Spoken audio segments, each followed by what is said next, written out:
Donc, vous avez compris, on est fabricant de literie, on fait des matelas et des lits. Ouais. Une partie pour les particuliers, l'autre pour l'hôtellerie, et majoritairement pour les privés. En France, on a une boutique à Paris, et puis on livre dans quelques palaces et hôtels de l'Hexagone et de la Principauté. D'accord. D'accord. Avant que vous décriviez du coup votre projet d'économie de la fonctionnalité, qui je crois s'appelle Smart Lease, Oui. est-ce que vous pouvez nous raconter un peu la genèse? Comment est-ce que vous vous êtes lancé? Ce qui a été le déclencheur de cette initiative et il y a combien de temps? Bon, alors, globalement, j'ai racheté Elite il y a exactement 15 ans. Et puis, je suis très orienté développement durable en général. Hein.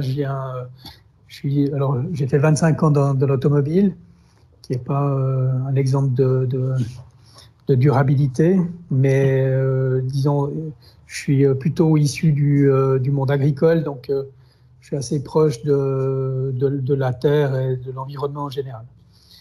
Euh, Partant de là, j'ai eu l'occasion, en reprenant Elite, de refaire des produits à, je ne vais pas dire à mon image, mais selon mes envies et mes convictions, c'est-à-dire des produits principalement, majoritairement fabriqués avec des produits naturels, etc.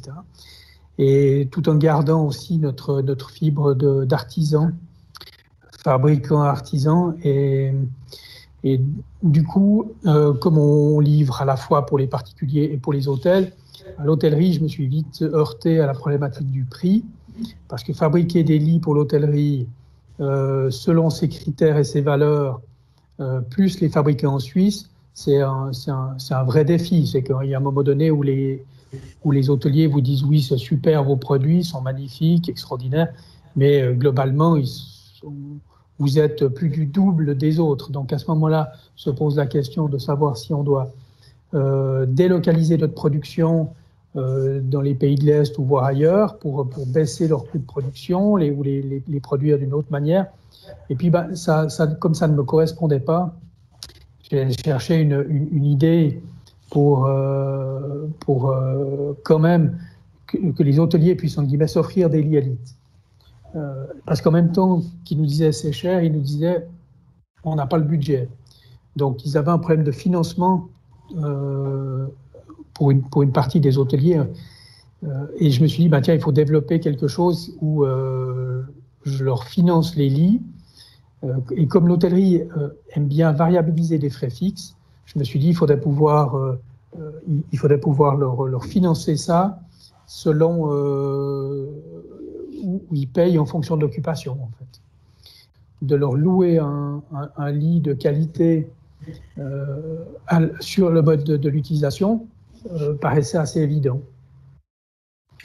Donc, évidemment, ça revient plus cher à l'hôtelier, mais en même temps, bah, il a ce contrôle d'usure. En fait, nous, ce qu'on amène, bah, évidemment, c'est un produit qui a une grande durabilité, donc ça nécessite que le fabricant aussi change de paradigme. Parce que les fabricants de matelas, en règle générale, leur objectif, c'est d'en vendre le plus possible. Hein. Donc ça, c'est la base. Hein. Donc pour en vendre le plus possible, c'est de baisser le prix au maximum. Ça veut dire appuyer sur la tête de nos fournisseurs, de trouver des matières premières les moins chères possibles. Et on va avoir des produits qui vont durer 3 à 5 ans et qu'on va renouveler comme ça assez fréquemment. Nous, nos produits, ils ont plutôt une durée de vie de 15 entre 15 et 25 ans selon comment on traite nos matelas. Alors, comme on le sait, parce que nos produits sont certifiés écolabel européen, ce qui fait qu'on a d'un côté l'aspect durabilité écologique, et puis de l'autre côté aussi test de résistance. C'est pour ça que l'écolabel est intéressant, c'est parce qu'il attaque les deux angles. Le moteur, c'était de trouver un moyen pour continuer de fabriquer ici, parce que principalement nos concurrents étrangers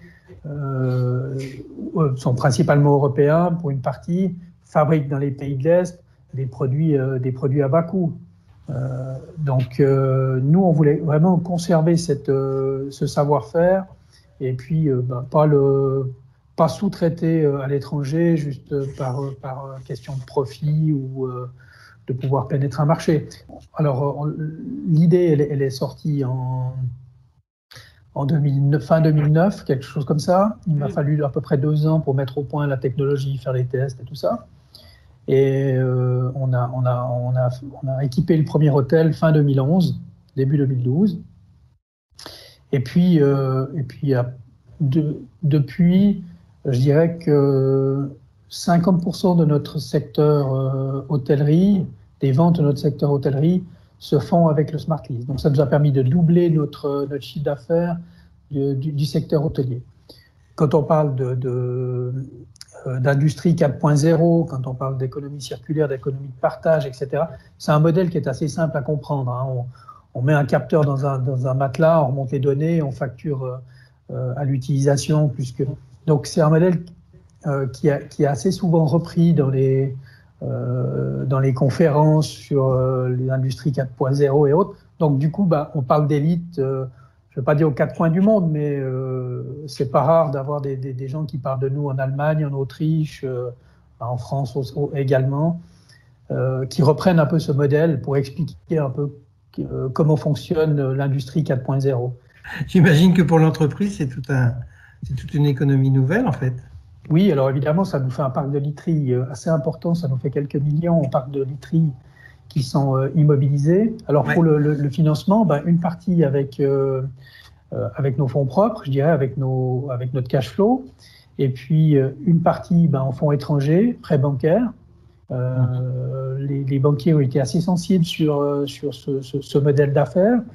Et puis une autre partie, j'ai monté ce que j'ai appelé un fonds des amis.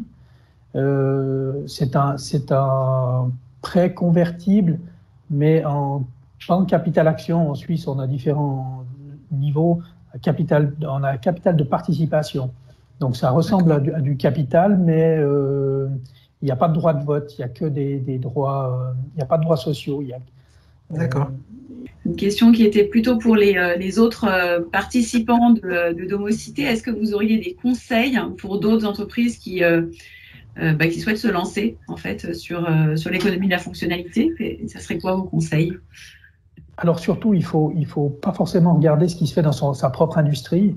Il faut regarder ce qui se fait dans les autres industries. Mon système, il vient, comme je l'ai dit en préambule, vient du monde de l'automobile, donc du leasing. Et en fait, par analogie, si on regarde, c'est un leasing de voiture que vous payez au kilomètre. C'est avec full entretien, assurance, garantie, tout inclus. C'est le même principe que j'ai ramené dans l'industrie du lit. Donc c'est vraiment d'être curieux et de regarder ce qui se fait comme applicatif dans les autres industries. Et puis il faut pas avoir peur de la technologie, en particulier avec ce qu'on est capable de faire aujourd'hui avec Internet des objets. De fabriquer un produit, ça suffit plus, quoi. Il faut être vraiment au service de nos clients et essayer de leur enlever un maximum de problématiques. Moi, ce qui me plaît dans la production, c'est la pensée durable.